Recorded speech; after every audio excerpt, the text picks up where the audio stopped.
The internet swears rich people never pay off their house, that they just leverage everything and get rich on debt. It's a lie. The actual data says most millionaires pay their homes off completely. But how they think about debt to get there is totally backwards from what you were taught. Let me show you. You've been sold two opposite lies. 1. Debt is evil, pay off everything. 2. Debt is free money, leverage everything, you sucker.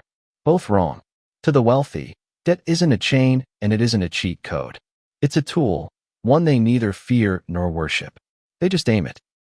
Start with the move that does the heavy lifting. You buy a $400,000 house.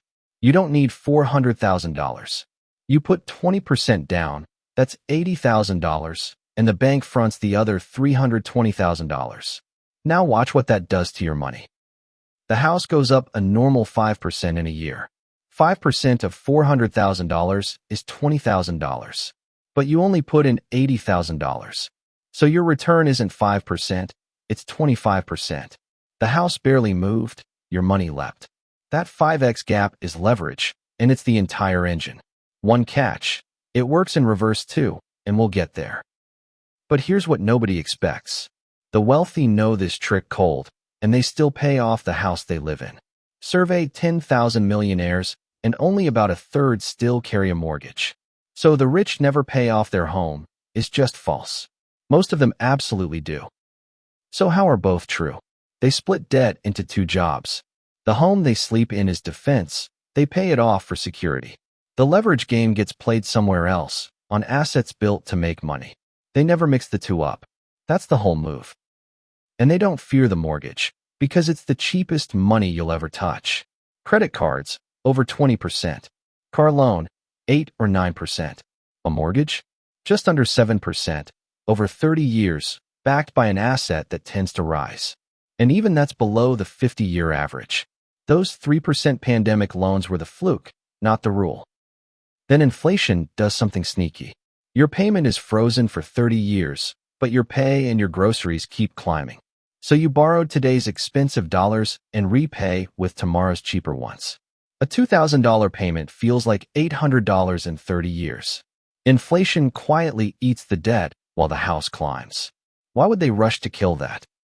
Here's where don't pay it off turns into cash. You've got $50,000 and a 7% mortgage. Option 1, throw it at the house and save 7%. Option 2, keep the mortgage and invest it, where the market's averaged around 10% a year. Borrow at 7, earn 10, pocket the spread. Sounds like free money. Except, real talk, that 10% is before inflation, more like 7% after. So you're comparing a guaranteed 7% against a risky, wobbly 7%.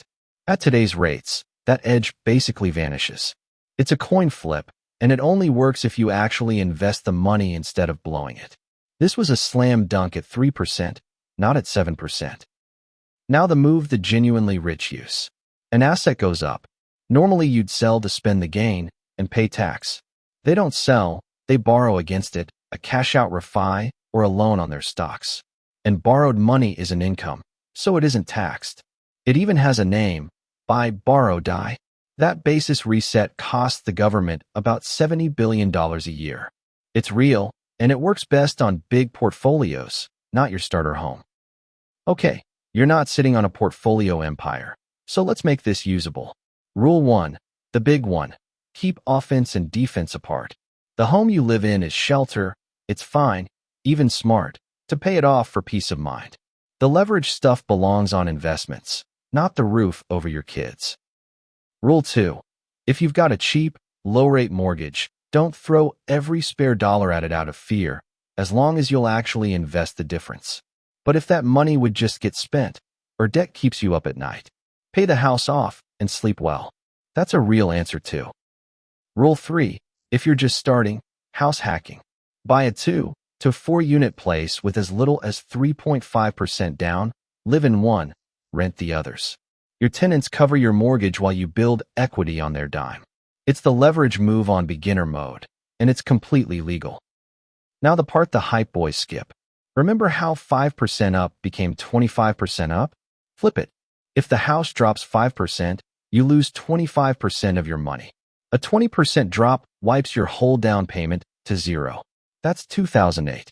Leverage multiplies everything, including your mistakes, which is why the wealthy always keep cash reserves and never overborrow the house they sleep in. And the payoff everything, cash-only crowd? Not wrong. A paid-off house is a guaranteed return and a fortress nothing can foreclose. Remember, the data says most millionaires do exactly that. If you won't invest the difference, or you're stretched thin, killing the mortgage is the smart, grown-up move. Full stop. So here's the real takeaway. Debt isn't good or evil. Cheap debt, tied to an asset that grows, controlled with a cash cushion, aimed at investments and not your shelter, that's not a chain and it's not free money. It's a tool. The rich don't fear it and they don't worship it.